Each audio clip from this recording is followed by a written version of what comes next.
বেয়াদব হয় না। শ্বশুর বাড়ির নোংরা রাজনীতি আর অমানসিক আচরণেই একটা শান্ত মেয়েকে প্রতিবাদী হতে বাধ্য করে। যে মেয়েটা বাবার বাড়িতে 18 বছর থাকার পরেও এলাকার মানুষ খারাপ বলতে পারে না, সেই মেয়েটা শ্বশুর বাড়িতে যাওয়ার 1 মাস পরেই বেয়াদব অসভ্য খারাপ দাবি করে। তাই স্বামীদের বলছি, একতরফা মা বোনের কথা শুনেই স্ত্রীর জীবনটা জাহান্নাম বানাবেন না। অভিযোগ পেলেই নিজের স্ত্রীর বিরুদ্ধে যাবেন না, বরং ঠান্ডা মাথায় যাচাই করুন। মনে রাখবেন, বিনা দোষে স্ত্রীর এক ফোঁটা চোখের পানি পড়লে সেই অভিশাপে আপনার জীবনের কখনো শান্তি আসবে না। মেয়েরা জন্মগত বেয়াদব হয় না। শ্বশুর বাড়ির নোংরা রাজনীতি আর অমানসিক আচরণেই একটা শান্ত মেয়েকে প্রতিবাদী হতে বাধ্য করে।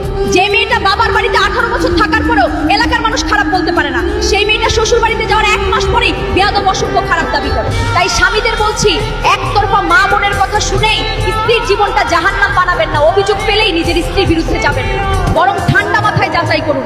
মনে রাখবেন, বিনা দোষে স্ত্রীর এক ফোঁটা চোখের পানি পড়লে সেই অভিশাপে আপনার জীবনের কখনো শান্তি আসবে না। মেয়েরা জন্মগত বেয়াদব হয় না।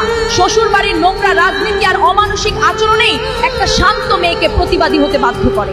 যে মেয়েটা বাবার বাড়িতে 18 বছর থাকার পরেও এলাকার মানুষ খারাপ বলতে পারে না, সেই মেয়েটা শ্বশুর বাড়িতে যাওয়ার 1 মাস পরেই বেয়াদব অসভ্য খারাপ দাবি করে। তাই স্বামীদের বলছি, একতরফা মা বোনের কথা শুনেই স্ত্রীর জীবনটা জাহান্নাম বানাবেন না। অভিযোগ পেলেই নিজের স্ত্রীর বিরুদ্ধে যাবেন না, বরং ঠান্ডা মাথায় যাচাই করুন।